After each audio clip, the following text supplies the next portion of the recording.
Starting. All attendees are in listen-only mode. Good afternoon, and thank you so much for joining us for today's Lunch with Haley. My name is Brad Smith. I'm the Director of SEO and Social Media here at Haley Marketing, and I'm joined by Dan Hong, our lead SEO manager here. And we have the pleasure of talking with you about search engine optimization in staffing for 2020 and all of the things that have changed and all the things that continue to remain true for search engine optimization. Now, to kick things off, I want to have a little fun here. And when we talk with clients about SEO, oftentimes the conversation is started like this.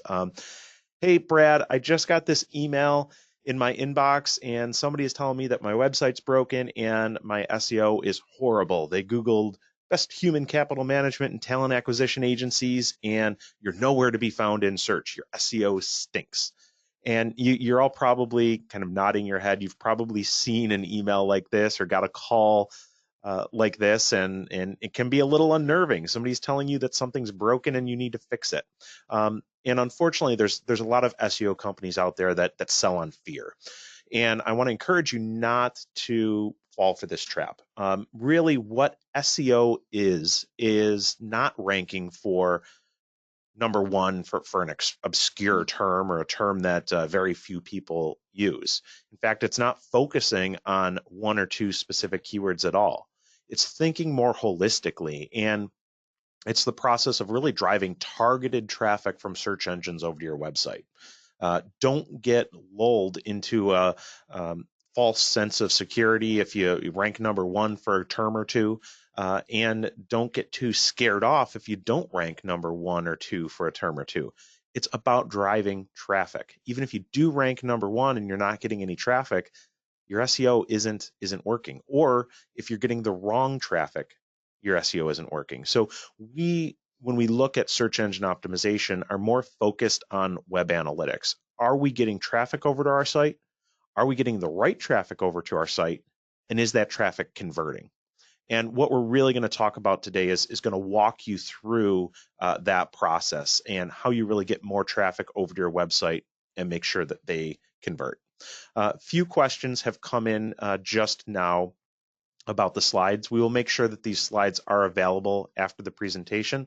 We'll make sure that those get emailed out to everyone so that you have them. If you do have a question during the presentation about SEO, and it's relevant to the slide that we're on, we'll try to stop, we'll try to answer that. But if not, we'll save it all the way till the end as well, and we'll stay on the line and answer any questions that you do have. All right, so why does search engine optimization really matter? Well, quite simply, people are looking for jobs, companies are looking to hire, and most people start with Google or Bing or Yahoo. They start with a search. And you can see some stats below. Related to the keyword term staffing are almost 24,000 other terms. And that's why I think it's so important that we don't just focus on one or two terms. There's 25,000 different ways that people are searching the internet, searching Google for something related to staffing. And then think about all the other words: temp agency, recruiter, recruitment, employment agency. There's so many different terms out there that we can't just get fixated on one or two terms. So with that said, where should you start? And Dan, I'm going to pass it over to you. And I know at the forefront of our SEO strategy, it does still include keyword research. So why don't you walk us through why that's still so important? Sure. So like you mentioned, keyword research still is the foundation to essentially any SEO strategy. And the reason for that is that we need to understand our target audience and we need to understand how they are using search engines.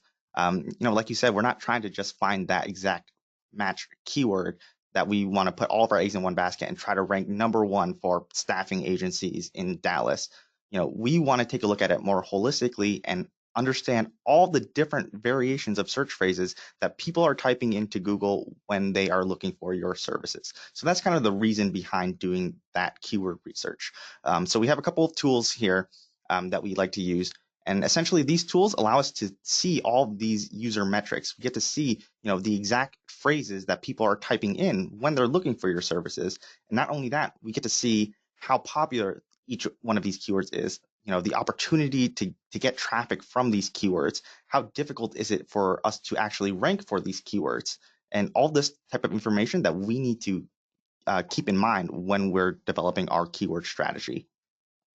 So here I have a breakdown of all the different things that we need to look at when we are deciding what keywords we want to optimize for on your website. So the first of that being buyer intent. We want to choose keywords that have buyer intent, and more on this later, but essentially we want to find keywords that when somebody types in that keyword, it indicates that they are actually looking for your services. They are looking to buy your services right now. We also want to examine how difficult a keyword would be to rank for based on the overall competition, right? The thing with SEO is that it's always a competition. You ranking number one means you have to outrank the person who's already there, right? So we need to analyze the competition and see, who exactly is ranking in these top spots, and do we really have a shot at beating them? So we need to do that competitive analysis. Also, when we are actually targeting the keywords on the page, we need to make sure that we aren't just putting these keywords in where they don't belong. We need to make sure that the keywords are relevant to the actual content on the page, because that is what Google is looking for. If we just blindly stuff keywords where they don't belong, then we won't rank regardless of how well we do the basic on-page SEO tactics. And like you mentioned, we don't want to focus on a single term. There are thousands of different keywords that people are typing in, and people naturally like to type in things differently when they're looking for your services. So we need to find all of these different keyword variations and try to rank for as many of them as possible.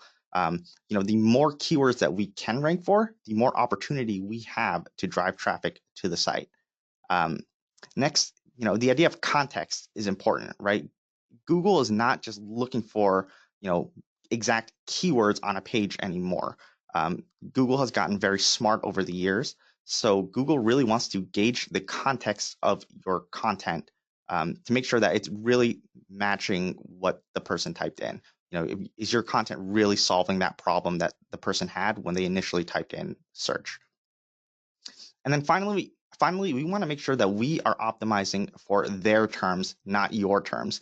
And what I mean by that is, we get a lot of clients where they really don't like to refer to themselves as a particular keyword, a particular word, just because they don't like the connotation behind it, right? We get a lot of clients that say, "Hey, I'm not a temp agency. I don't provide temp services. We only do contract." Or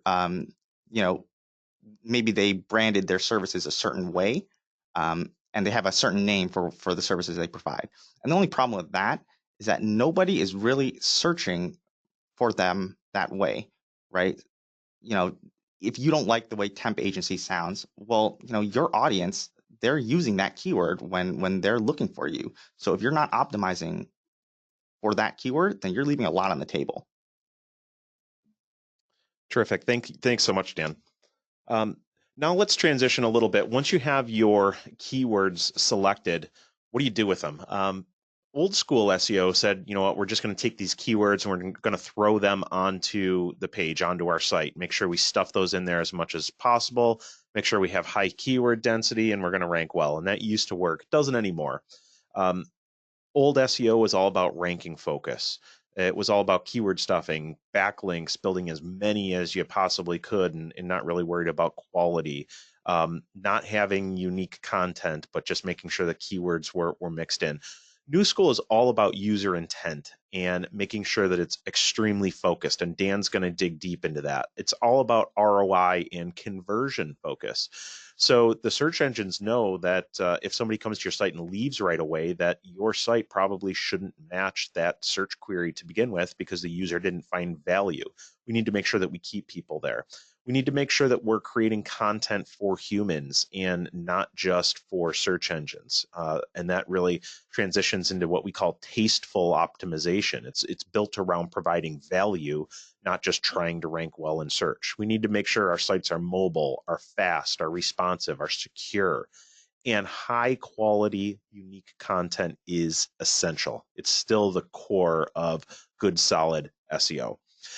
Now, search engine optimization takes into account hundreds, sometimes even thousands of different variables. I'm not going to go through this slide completely, but I just have this up to display all of the different things that go into a quality SEO optimized site. Your domain's important. So how long your domain's been around, trust, on page, we'll get into some specific things there. Links, how many inbound links you have from good quality websites that are related to that search. The user experience is a big one, and we're going to spend a lot of time on user experience today. Social is a ranking signal, maybe not directly, but more so indirectly. The more people that are engaging with you throughout the digital experience, the more relevant and trustworthy your domain is. So all of these things combine together to provide a holistic SEO strategy. So we don't just want to focus on one or two things. We have to address all of these. Now, I'll dig in real quickly to some of these. Your domain. We suggest picking a good one and sticking with it. You want as short of a domain as possible that's still relevant, and brandable domains are preferred. If your domain has good history and authority, stick with it unless your company name completely changes.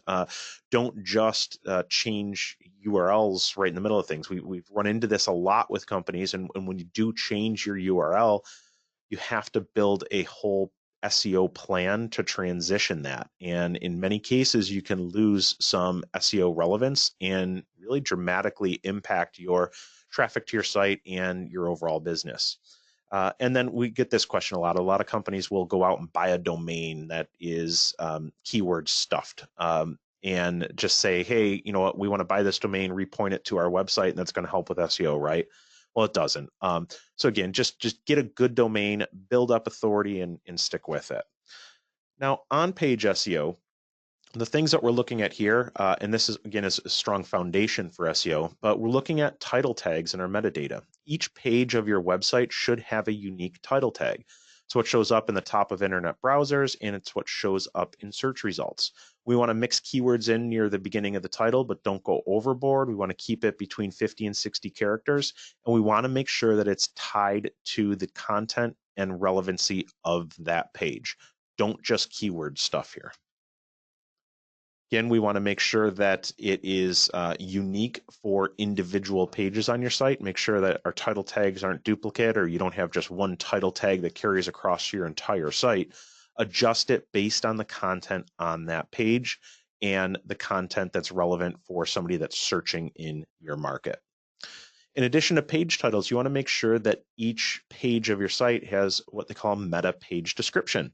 That's what's going to show up in search results underneath your page title. And it's that one or two short sentences that describe the value that the searcher is going to get out of clicking on your website. You can include keywords here. What's nice is that in Google and the other search engines, if somebody types in one of those keywords, they'll show in bold. So it does drive some prominence and help your search listings stand out a little bit more, but it doesn't directly impact search rankings. So Google has come out and said, you know what, if you have keywords in your page description, it doesn't automatically mean that you'll rank higher. However, click-through rate is a ranking factor. So the more people that click on your website when you show up in a search query, the higher Google sees your relevancy. So including those keywords and having those show up in bold can help improve your click-through rate. And again, we want to sell value. You want to try to encourage users to click. So think from the user perspective. What value are they going to get from this page on your website, and clearly define that for them. Next, in on-page SEO, on the actual content itself, we want to make sure that we're using H tags, heading tags, to break content up. Each page of your site should have one H1 tag. When at all possible, we want to make sure to mix in keywords, but again, we don't want to keyword stuff. And we want to make sure that the headline and the H1 is relevant to the rest of the content on that page. If your H1 doesn't have anything to do with the rest of the content on that page, Google's going to know that. We want to make sure that headings throughout the site are H2, H3, etc. So think of it almost as an outline. And make sure that you try to mix in good quality keywords and write for humans first. Don't try to keyword stuff. Don't try to game the system. Write for humans. Google's much better at looking at context on a page now than it used to be. Now, slight transition here. We want to make sure that our websites are secure. Google came out in 2014 and encouraged webmasters to use SSL encryption to increase data security. Then in 2016, they told webmasters that sites would be marked unsafe and displaying a red X in a Chrome browser that it's not secure. Still to this day, though, there's a lot of staffing companies out there that haven't transitioned and haven't gone over to HTTPS and have SSL secure sites. By mid 2020, users in Chrome won't be able to download files on non-SSL sites. It's becoming increasingly important. So just take a look. If you don't have HTTPS in your URL, get it. If you have a site hosted with Haley Marketing Group, we've communicated that there's still some out there. Call us, let us know. We can help make that transition easily and quickly for you. Next, I want to talk a little bit about mobile and the mobile SEO experience. The world's made a rapid shift from desktop and laptop to cell phones, tablets, and so has Google. We track data on 500 to 600 staffing and recruiting websites. There's more traffic now coming from mobile devices than there are desktop devices. It's extremely important. And more searches are conducted on mobile than on other devices. So make sure your website looks great. Make sure that it conforms to mobile and adjusts, and check your job board. This is a biggie. A lot of job boards out there don't play nice on mobile. Don't offer a good application experience. Don't offer a good job search experience. Go through your website on your mobile device and test it for yourself. Would you apply for a job? Is it simple? Is it easy? Does content display nicely? Just go through all those, put yourself in the job seeker's shoes, and make sure that it is nice. Make sure that your website has responsive website design. Several years ago, people used to create dedicated mobile sites and then have a desktop site. Today, responsive design allows on-page elements to really adjust to the user screen automatically and provide a great experience regardless of device or display size. And that's really the ideal user experience that Google and the other search engines prefer. Now, all of that we just talked about, I mentioned it earlier, that's really a foundation. So all of those on-page things you need for just a good foundation, but those are just table stakes today. And where we're headed in 2020, search engine optimization is getting even tougher. We need to be more strategic with how we approach things from a user experience standpoint, from a content standpoint, and from a programming standpoint. And Dan, I'm going to transition and pass it over to you. And hopefully you can talk about a few of the big changes that you're seeing and expect to see in 2020 and beyond. Absolutely. Yeah. So the thing is, SEO, the entire landscape is constantly evolving.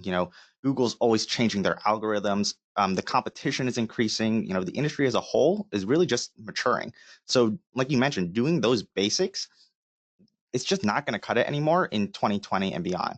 So here are some of the new concepts that are really being introduced in Google's ranking algorithm. And that would be, relevance, the idea of zero-click searches, user engagement, overall content strategy, links is still an important thing, and your job board schema. And we'll get into each one of these topics more in depth. So the first thing I want to talk about is this idea of relevance, right? And, at the surface level, it sounds pretty basic, right? Google's primary goal is to provide the most relevant content, the best content that satisfies any searcher's query. And the ranking algorithms are constantly changing, but at the core, this goal is the main thing, right? Every algorithm update that they do, they may change some factors here and there, but it's all with this goal in mind, to provide the best content, the most relevant content. And the thing is, when Google updates their algorithm, they're constantly getting better at understanding the meaning of the content. And as their algorithm improves, it really becomes less about, finding these exact match keywords, or, the whole system becomes a lot less gameable. And it's more just about creating that best relevant content. So, how does Google really determine if a search result is relevant? Well, in 2020 and beyond, um, some of the main things that we need to start thinking about is the search intent of our content and just semantic search as a whole. So what exactly is search intent? And search intent is really one of the major ranking factors that will determine whether or not any page has a shot at ranking or not. And it really doesn't even have to do with keywords specifically. Search intent is essentially the main goal that somebody has when they're searching a query into a search engine, right? You got to think about it. People aren't just typing keywords for the sake of typing keywords. Every person who types something into the search engines, they have a specific problem that they're trying to solve. A lot of SEOs and people out there, they like to collect keyword rankings almost like they're baseball cards, and they kind of forget the idea that there is a person behind every search. They're looking to solve their problems. So we need to understand the reason why somebody is doing a search based on that keyword that they typed in, and then create the content that really solves that problem. So here I have some examples of different types of search intent that we need to analyze. First would be informational. So when somebody types in a keyword, does it indicate that, are they really just looking for, they have a question and they want an answer? We want to see if it has commercial investigation intent. Essentially, are they looking to buy something eventually, maybe down the road, but they're still just looking for more information on that at the moment? Is it a navigational keyword? Meaning, did somebody just go into Google and then type the word Facebook? If somebody typed in that word, it basically means that they already know what they're looking for and they're just trying to navigate to Facebook. Or if somebody types in another branded type keyword, they're looking for your brand specifically, they type that in, and that's a navigational keyword. And then finally we have transactional, which means buy this right now. They're ready to buy something when they type that in. So we need to analyze all the different keywords and see what that search intent is, and then make sure that our content is matching that. And this is kind of how it relates to SEO as a whole, right? So if your content does not match the search intent of that search query, you have zero shot at ranking, no matter how well you optimize that content.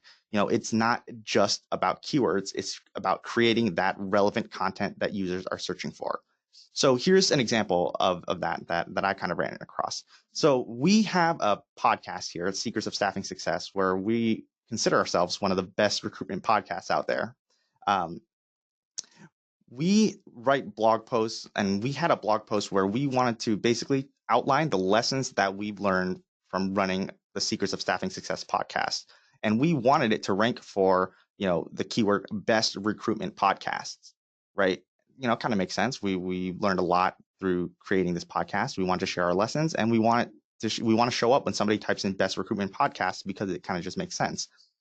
However, when we actually analyze the search intent of that keyword, and what I did to do that is basically I typed into Google, best recruitment podcasts, and I see what came up.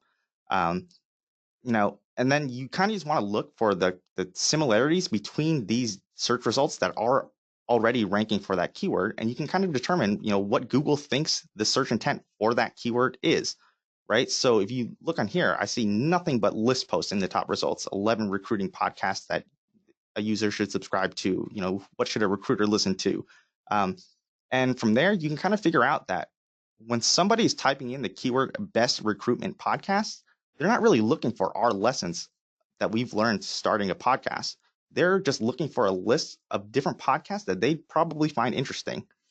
So it doesn't matter if I had that blog post and I tried optimizing, meta page titles, descriptions, in the body content, best recruitment podcasts all over the place.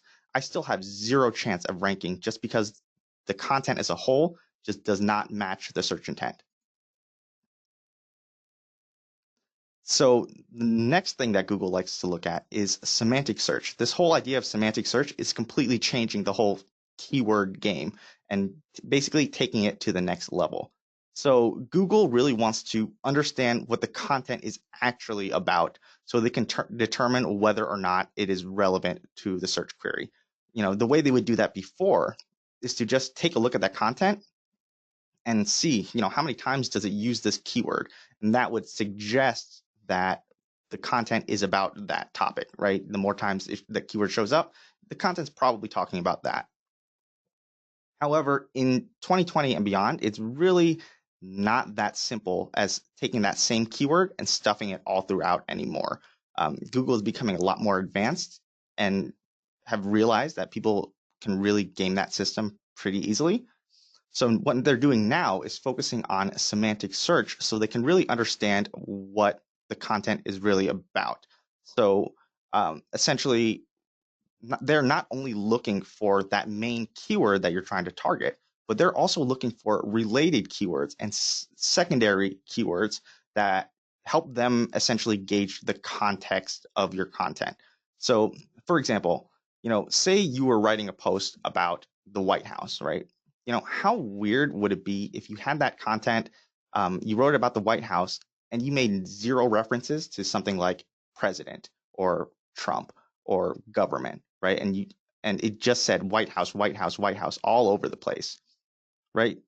That would look pretty weird. And Google is now looking at these secondary keywords to basically determine whether or not this content is actually relevant or if it's just stuffing a keyword. So essentially, when you are creating content, this concept applies to all sorts of different topics.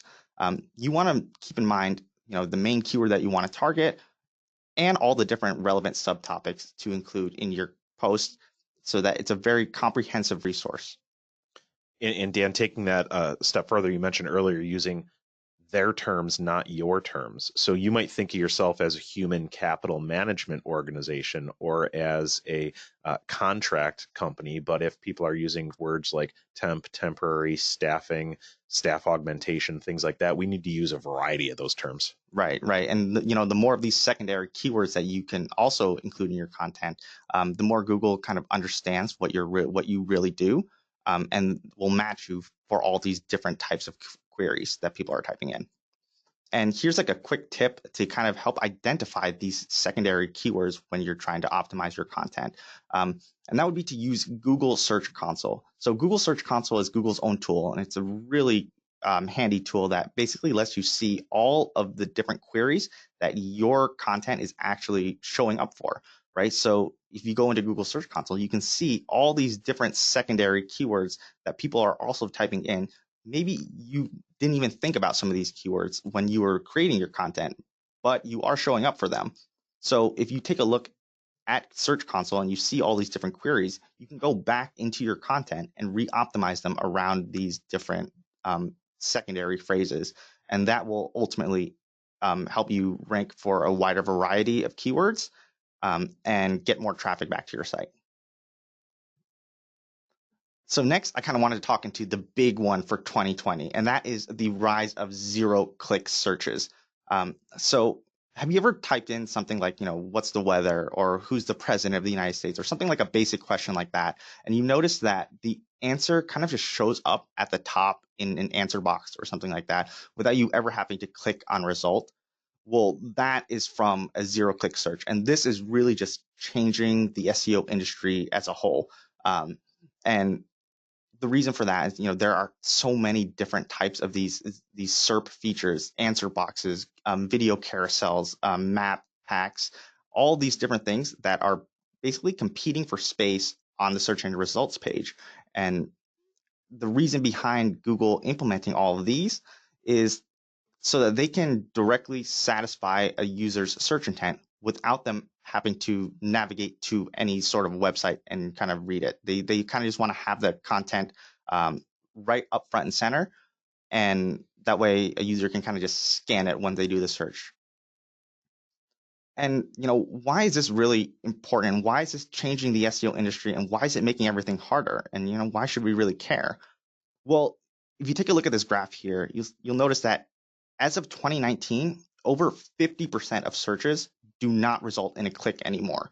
Google's answering all these different questions where, before we could write a blog post, it would rank, people would click on our result, and we would get that traffic. But now Google's is answering all of these questions right in the search engine results page. And now even if we rank at the top for a lot of different keywords, we don't get any clicks, we don't get any traffic to our website. And since less people are actually clicking on results as a whole and organic click-through rates are just decreasing, there are less people clicking on results, which makes it a lot harder for us to compete and get traffic, even if we are ranking. So how do we actually combat this? And the answer to that is to actually see, where these SERP features are happening and actually getting our website to show up in those spots. That way we can still get clicks. Now, it'll be a lot more competitive. It'll be a lot harder to get in these top coveted spots, but we need to try to optimize for that. That way we can kind of take advantage of these new opportunities to get in front of our audience. So the first thing I want to talk about is the idea of featured snippets, and people also ask. Now, featured snippets are essentially the most common SERP feature of these new zero-click searches, and that's basically an answer box, right? When you type in a question or you type in, how to do something, Google is finding the website that has the best answer to that, kind of grabbing the little 1 to 2 sentence snippet and putting it at the very top. The thing about a featured snippet is that it actually appears above the number 1 organic listing. And since, it's above everything else, it's effectively position 0, right? You're ranking number 1 without actually having to rank number 1. And it's just a very quick and concise answer. So that's why featured snippets are very important. And if you can get yourself to that spot, we've seen that, you can get a ton of traffic just because you're bypassing all the other results and landing right at the top. Yeah, in some cases, Dan, and you've got some great stats here on the right-hand side. We've seen traffic double, going from even just that first listing in Google to that 0 listing here with a featured snippet. Yeah, for sure. And in this example, this piece of content that was created and posted on the website here that earned a featured snippet gets more traffic than even the homepage of this this staffing company's website. So it's coveted and it's a great traffic generator. So how do you actually get one of these featured snippets? Because, like I mentioned, it's very hard. There is only 1 slot for the featured snippet, and it's above position 1. So how do you tell Google that you are so good that you deserve to rank above the number 1 slot already? So the thing with that is that you really need to be analytical and know where to pick and choose your battles, because not every search query out there has a featured snippet that is even served. So you kind of need to understand where Google actually serves them. And the answer to that is really the informational types of posts. So if we kind of go back to the idea of search intent, when somebody is searching for a quick piece of information that can be answered very, very quickly in 1 or 2 sentences, then that's kind of the prime spot where Google will serve a featured snippet, because they can kind of just pull up that information and put it right at the top. So when you're thinking about creating a strategy to actually optimize for a featured snippet, we really want to look at writing, how-to articles, question and answer type posts. What are the most common interview questions? What should I ask during a reference check? These questions that can be answered very quickly in a 1 or 2 sentence type thing. And then when you create that post, you want to make sure that you are being very direct and clearly and concisely answering that question, because that is what Google will look for when they scan through your content, and they see that little 2-sentence paragraph that answers the question. That's more likely to get pulled into a featured snippet. And Dan, I know that when you're doing an ongoing SEO engagement with a client, when you're going in and each month creating a SEO strategy, as you mentioned earlier, Google Search Console, you're using that to see where a client's website might rank for a given term. You're going back to that piece of content, further optimizing it. And then we have some great tools like SEMrush that lets us do a snippet search to find those opportunities where we could try to earn that search. So going back and re-optimizing content to try to earn that featured snippet can have pretty dramatic impact on overall search rankings and, more importantly, overall traffic back to your site. Right. And the idea behind that is, optimizing for a featured snippet, that's a 2-sentence type thing. It's very simple, It's a very easy idea, right? Going back and adding 2 lines of text that directly answer a question that can have significant results on your traffic overall. So the next thing we want to talk about is local SEO, and local SEO is kind of its own category. But if you've ever searched for like a local business type thing, you type in staffing agencies in Dallas, or even if you're just typing in like a restaurant or something like that, particularly on mobile, you'll see that there is a map pack where they're showing local businesses right at the very top. You see a little map, you see the different business listings. A lot of times you'll see a star reviews. And the reason why this is very important is because this also appears above the organic listings.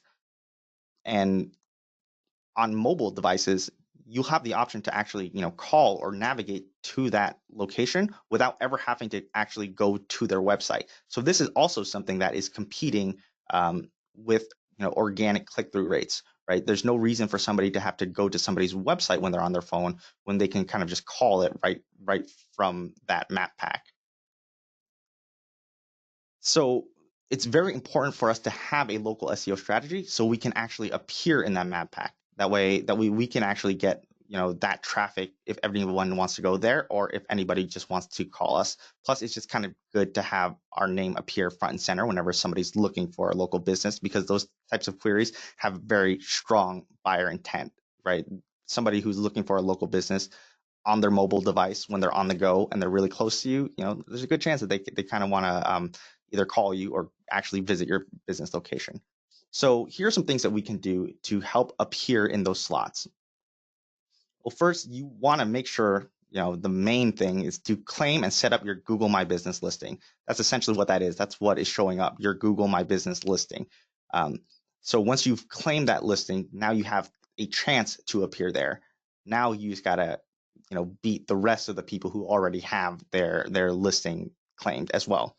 So one main thing that Google is looking for is your name, address, and phone number.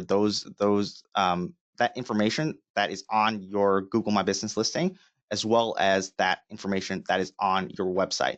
Google wants to make sure that all that information is completely consistent across all these different platforms. That way, Google can identify that that business location is indeed you and it's a real business. Another thing that you can do is to upload images of your office, the interior and the exterior, to Google My Business. That way, when your users are looking through the different listings, they actually see an image and they know that is a real place. It kind of helps build credibility. It helps them know that is in fact a real business location. The next thing that you want to do is acquire customer reviews, right? Whenever you see like stars, you see a star ratings, you see a lot of reviews, and they're all 5 stars or 4.5 stars, you're more inclined to click on that result, right?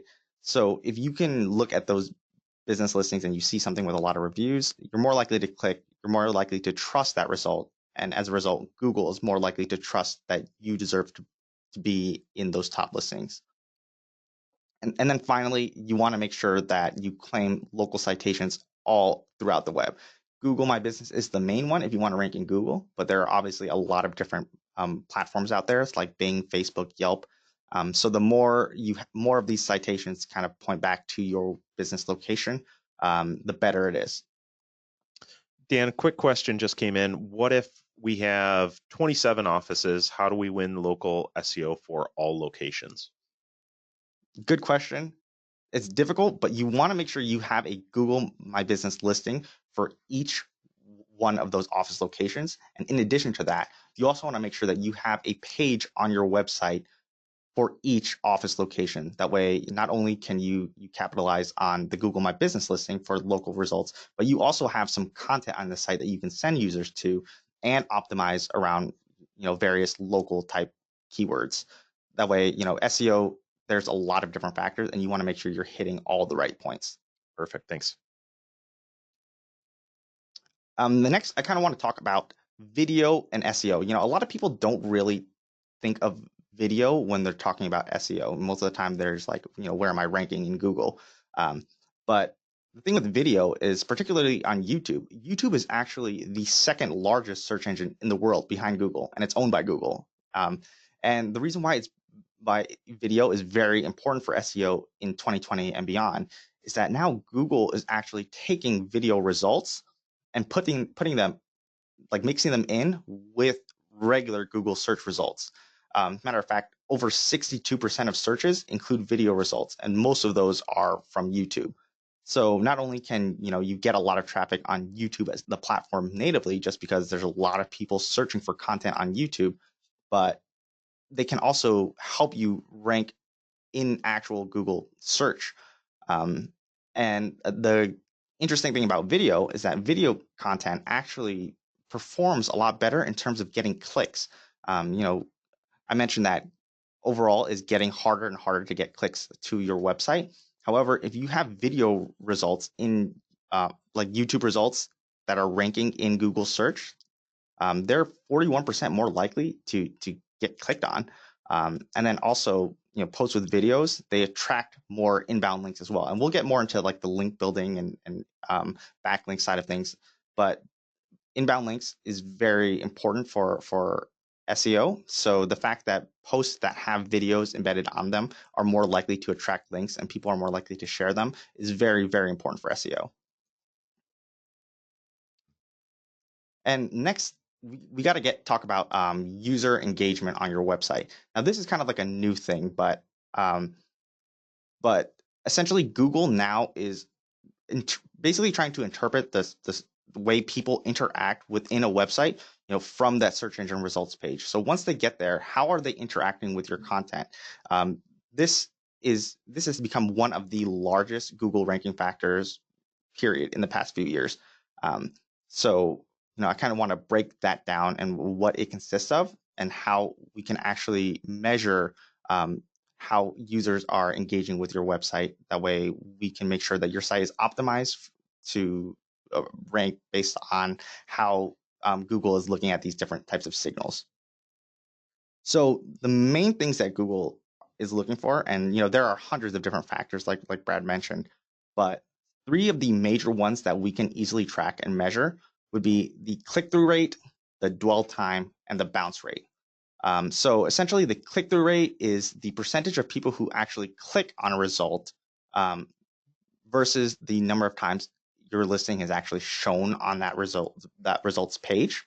So essentially, if Google sees that, hey, there's a lot of people clicking on the number 2 result and not a lot of people clicking on the number 1 result for any given keyword, then that number 2 result is more likely to be relevant to whatever that user typed in.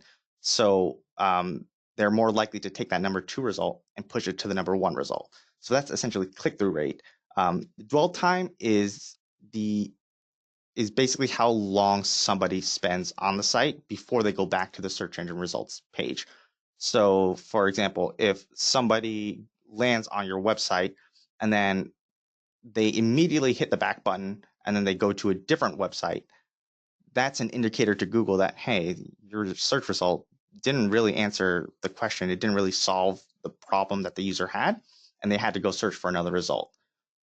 And finally, bounce rate is the percentage of people who go to your website and then they leave your website after visiting only one page. These are all different factors that Google is looking at when they're determining your search rankings. Based on how a user interacts with your content, that's a signal to them of whether or not your search result was relevant to what they typed in and your content was actually what they were looking for. So how do we actually optimize for these different factors? The first one is click-through rate. The way you would go about optimizing for click-through rate would be to, one, use Google Search Console because there's a lot of information at your disposal there. With Google Search Console, we can actually look at all the pages on our site that have a low click-through rate, and then we can kind of start our optimization from there. And some of the tactics that you would do to help improve your click-through rate include, updating your meta page titles and descriptions. This will influence how your search result appears on that search engine results page. And you really just want to A/B split test as to see, what people are actually clicking on, almost as if it's like a Google ad.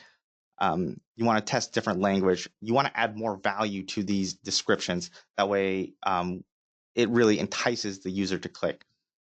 And then finally, you want to make sure that your keyword strategy is on point. You want to make sure, you want to see what keywords you should be targeting on those pages and then targeting them appropriately. For dwell time, we really want to make sure our site, is relevant to what the person typed in. That way they stay. So the way we do that is we want to identify the top and bottom performing pages in terms of how long somebody stays there, right? In Google Analytics, you can kind of see how long somebody spends on the page before they leave. You want to make sure that you're better matching the search intent. So whenever you are creating content, that the content is exactly what the user is looking for, right? If your content matches what the user is looking for, then they're more likely to stay and engage with it and read the content all the way through. Another strategy that you can use to improve your dwell time is to add more rich media to your site. That could be, videos, slide shares, infographics, this type of visual content. So say you have a video that's embedded on one of your posts. If somebody watches that video for 2-3 minutes, that adds a lot of extra time that they're on your website for. You want to make sure that your website has a good experience, right? Particularly on mobile, since more people are on mobile than they are on desktop these days. So if your site does not provide a good mobile experience, they're going to leave. They're not going to stay on your site for very long. And then finally, we want to talk about bounce rate. Again, when we're optimizing for bounce rate, we want to go through analytics and look at the data, see what pages on the site have a very high bounce rate, meaning people are leaving as soon as they land on that page. And we want to make sure that the content is very easy for them to read and provides a good experience once they land there. It's very similar to dwell time. It goes hand in hand, really. But another thing that we want to do is we want to make sure that we are defining that next desired path for our visitor.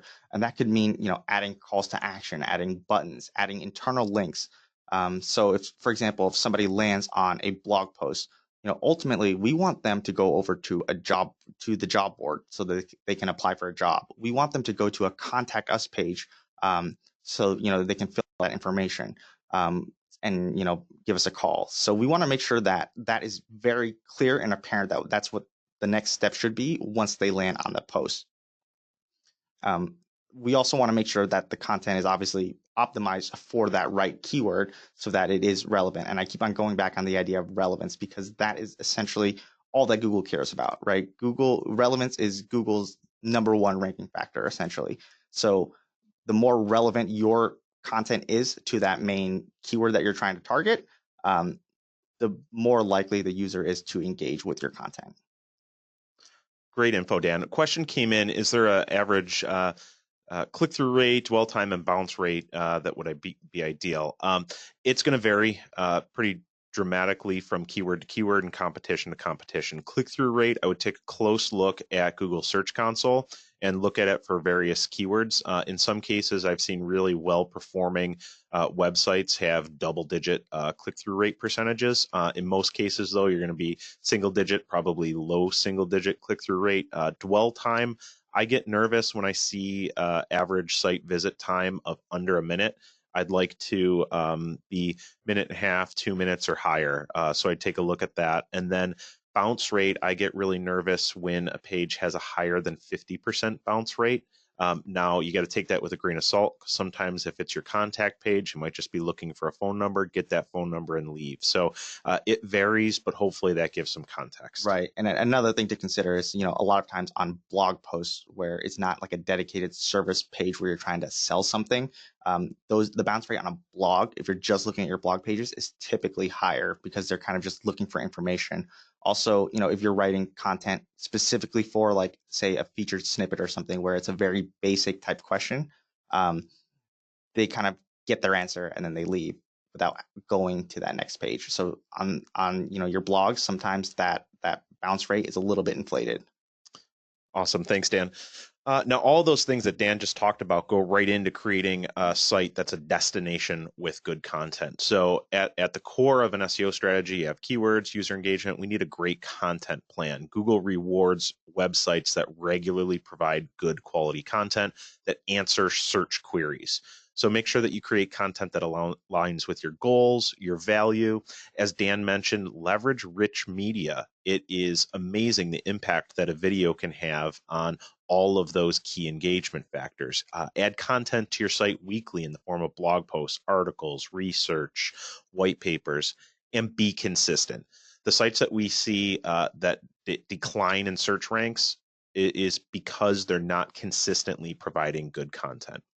In 2020, we see pillar content being vitally important. And what I mean by that is a more substantial or informative piece of content that can be broken down and supported with smaller nuggets. So we like the idea of creating a several page or several thousand word article or white paper and breaking that down into individual blogs, infographics, slide shares, press releases, social graphics, video. And then all of that content can link back and forth between each other and drive relevancy over to that core white paper. And we've seen this as a very successful SEO strategy, especially for our clients that we're doing SEO, ongoing SEO content for. And producing that good, great quality content is going to help build more inbound links. And Dan, maybe you can talk quickly about the importance of those links. Sure. So, I've mentioned it before, but content and links have always been Google's main ranking factors. And that will always be the case, right? As their algorithm gets better, there will be subsets of these, but everything kind of stems from content and links. And the reason why links are so important is because search engines in general are based on this idea of trust, right? So Google will naturally rank websites that it feels is more trustworthy at the top. And you got to keep in mind that Google's ranking algorithm is that it's an algorithm, right? There has to be a way for them to measure and rank websites and measure how trustworthy a website it is algorithmically. So backlinks is the main way it does that.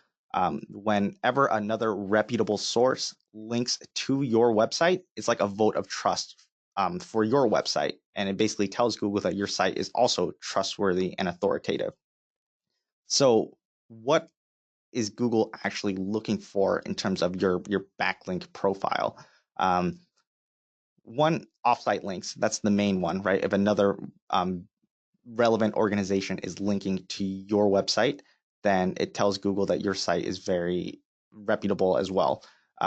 Quality versus quantity. Now, the link building game has changed a lot over the years. Back in the day, it really just it was really just a quantity game, right? How many links could you get pointing to your site, regardless of how quality, regardless of who was actually linking to you. So people would kind of abuse that system with spammy directory links, blog comment links, and whatnot. But now Google is really looking at quality links and relevant links. So if it's a very reputable source, a very like an educational institution who's linking to your site, that's something that Google values a lot more. And that will, the more links you can get from those reputable sources, the more authoritative your site is, and the more competitive of a keyword that you can rank for. Yeah, and Dan, just building off that, we mentioned earlier, Google's webmaster blog, they say the number one tip for building more inbound links is to start blogging. So start creating that good content, that pillar content, and the supporting content to go along with that. And I love your tip earlier of leveraging video, and video can help drive a lot more inbound links as well. Right. And you really got to think, why would somebody else link to you, right? You got to have something on your site for them to link to, right? They're not just going to link to your homepage for no reason just because you asked. But usually, if you have good content that is actually helping their users, then they are more likely to link to you. Yeah, and a few other link building strategies that we like. Press releases can be great. You can use paid press release distribution channels that allow you to embed links. I like that one a lot. You can look at submitting career fairs and open houses to local newspapers or colleges. As Dan mentioned, you can get that coveted .edu link. You can share content on social, testimonials to your vendors. Make sure that all your local citations and social listings are secured. Um, Guest blog for quality niche relevant news sites, create pillar content. But above all, we're not big fans of buying links. So don't go out there and buy those. That's old school and that could penalize you.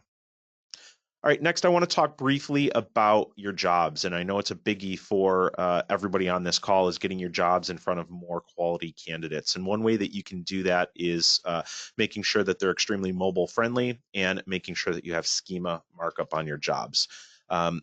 Google for Jobs is now a big traffic driver for many staffing and recruiting sites. And if you look here, they're broken down by category, title, location, type, company type, employer. Your ATS and how you're feeding and presenting those jobs needs to incorporate all those titles, and we need to match on the back end, on the code side of things, match that to schema markup. The Haley Marketing Job Board takes care of this. It pulls in all of those items into the job so that Google can usually scrape that and pull that into their job listings. But you need to make sure that that's included. And then when you're entering content into your ATS, you need to make sure that all those fields are updated and have relevant information. If you don't present your jobs in the right format, if they're not programmed the right way, Google's not going to pull them in. If you're not entering the data consistently and leaving that out, Google is not going to pull those in. So make sure that that's all taken care of. All right, that brings us closer to the end of today's presentation. So we threw an absolute ton at you today. And what I really wanted to do is summarize this with a quick overview of the top 5 things that Dan and I feel you should focus on in 2020 and beyond for a really strong SEO presence. And number 1 was that concept of pillar content. Really, content is king, and not just any content, really good, deep, rich content.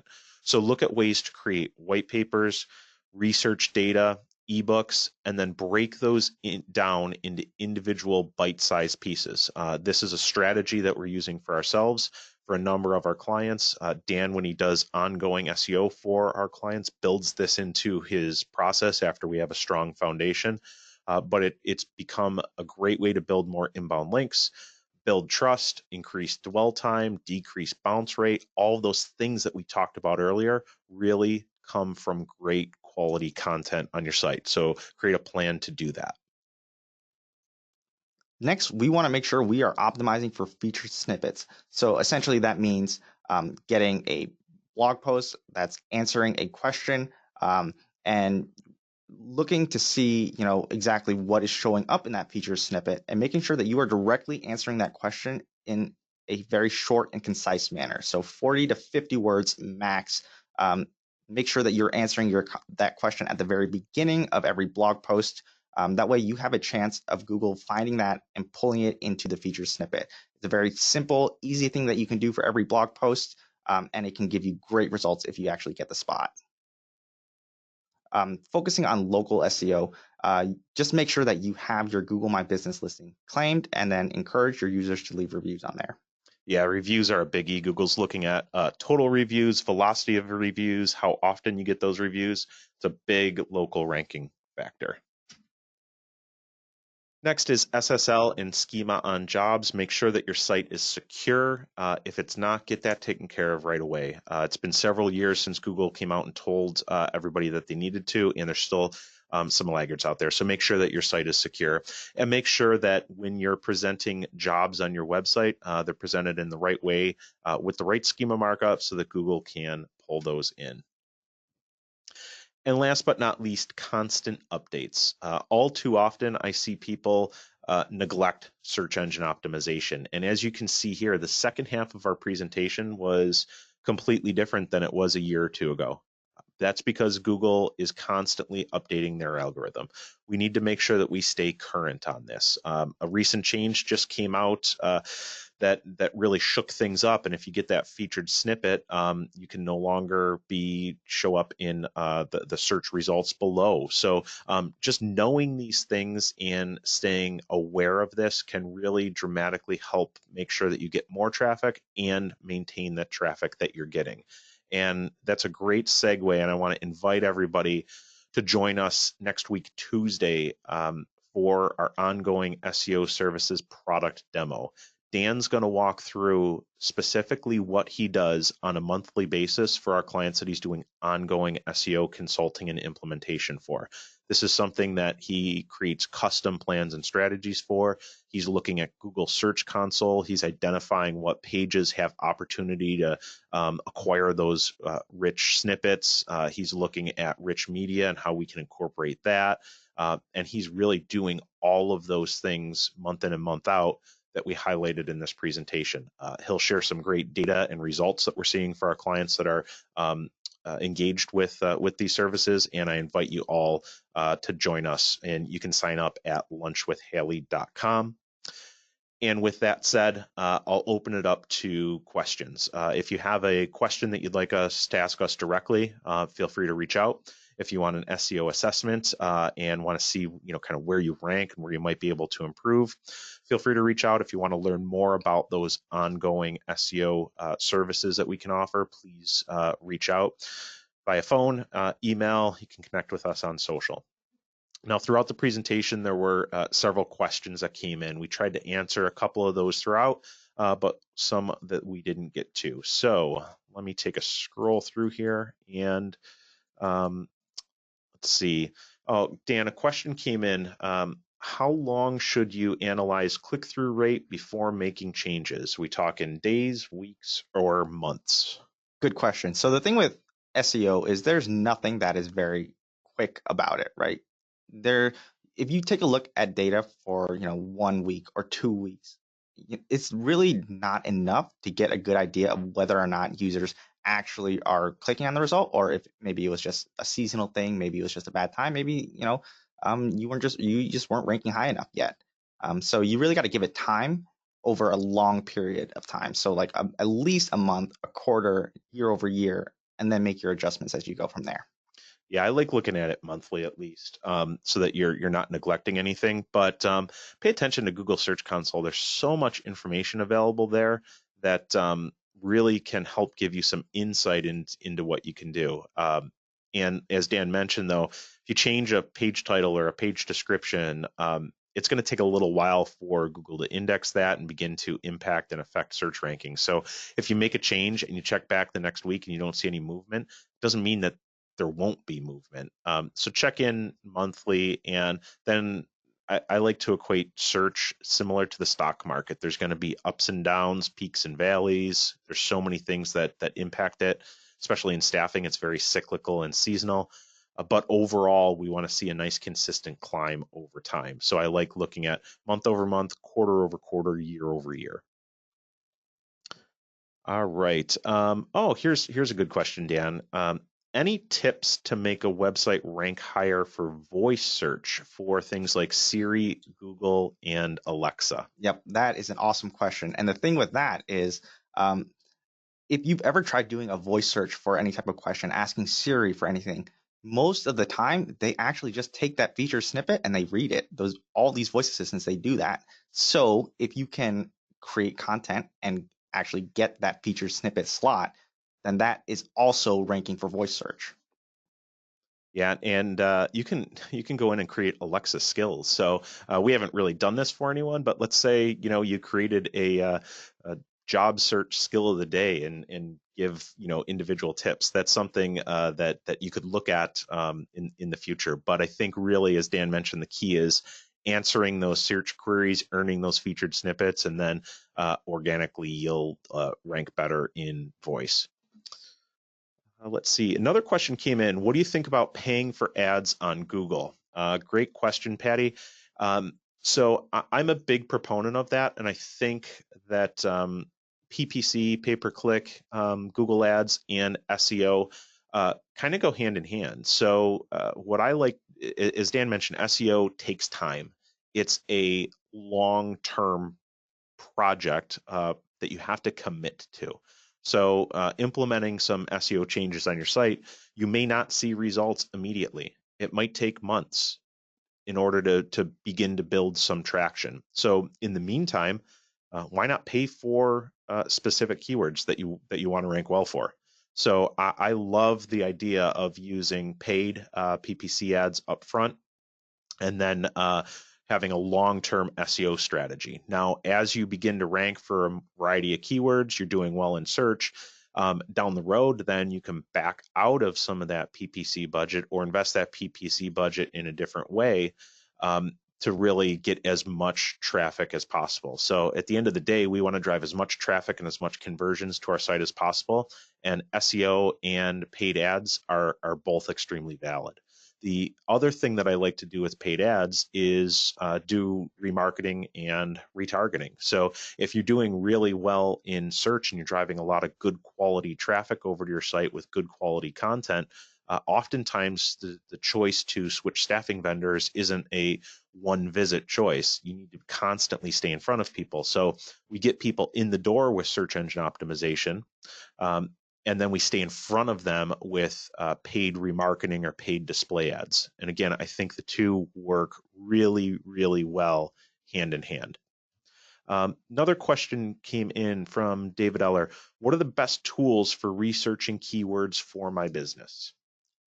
Dan, I'll let you tackle that one. Yeah, so there are a lot of really good paid options out there like Ahrefs and SEMrush, but there are also a lot of very, very good free ones that anybody can use. So Neil Patel, an industry thought leader in SEO, has his own tool called Ubersuggest. So you can use that, and it offers pretty much mostly what you would expect from any top tier SEO tool. So Ubersuggest is a great one. And aside from that, Google Search Console. Google Search Console has so much information there. There's really a gold mine of data that you can use just using Google's free tools.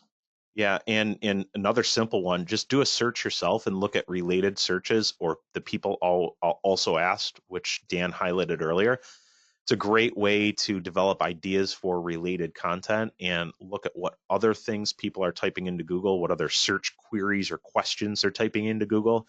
And that's a great content strategy right there. Build out answers to all those search queries. Another question came in. If our Google AdWords campaign is optimized according to Google, but is not generating clicks, what would you suggest doing next? So that I would look at your overall keyword strategy on Google and look at anticipated clicks. So if it's not creating clicks, it's one of two reasons. People aren't entering those keywords into search, or your ad and your copy isn't enticing enough to generate clicks, or your ad budget or your pay-per-click budget isn't high enough where those ads are showing high enough in search results to have any impact. So there's a number of different factors there that we would have to look at. Karen, if you're still on and listening to this, we'd be happy to kind of take a look at your specific situation if you'd like and give you some feedback that you can use to improve there. All right. Oh, this is a good question. Tracy asks, do paid ads deter Google at all from ranking you organically? So can paying for a keyword hurt negatively impact your search rankings? No, they cannot. Yeah, that's right. So Google's not really looking at the two. Now, on the flip side, I get the question sometimes too, if I'm buying a keyword, can that actually help my SEO? And directly, no. Indirectly, possibly. So Dan talked earlier about dwell time, bounce rate, all of those things. So Google is looking at your site overall and it's looking at all those factors. If you're buying really obscure terms and you're getting traffic that just isn't relevant to your site, people are landing on your site and leaving immediately, that can negatively impact impact your dwell time and your bounce rate. So that could hurt. But on the flip side, if you're really targeted with your SEO strategy and you're getting more and more traffic and people are staying there, then that could have a kind of secondary positive impact. So but your PPC ads and Google AdWords strategy doesn't directly impact things. Right. And another thing to add there is like if you're brand new to SEO, a lot of times, since Google is looking for a lot of these user signals to determine your rankings, if you're new to SEO and your website is new and you don't have any of these user signals because nobody's visiting your site yet, paying for some ads can get you that initial traffic. That way Google has something to work with. Great. And Dan, last question here. Do you recommend being incognito when testing out your searches? Yep. Yeah. So a lot of times, Google will personalize the results based on, your past search history of your Google account. So if you go into incognito mode, a lot of times that can kind of help to see where you rank just universally. So that can also be helpful. Sometimes it doesn't always work out right, but it can be a good way to just check. Terrific. So those are all the questions that we got in. If somebody didn't ask a question or has a very specific item that they wanted to run by us based on their site or their search rankings, please feel free to reach out to us. I also do encourage everyone to sign up for our product demo next week, Tuesday. Again, our product demos will overview a specific service that we offer, a product that we offer. In this one, we're going to walk through our ongoing deep dive of SEO services, where we provide this as a monthly service where Dan and the SEO team will go through and create a customized SEO program for you and implement that. And it's taking in all of those factors that we discussed on today's webinar. Thank you so much for joining us today. I hope that you found a lot of value in this, and best of luck in your SEO and marketing efforts. Thanks again.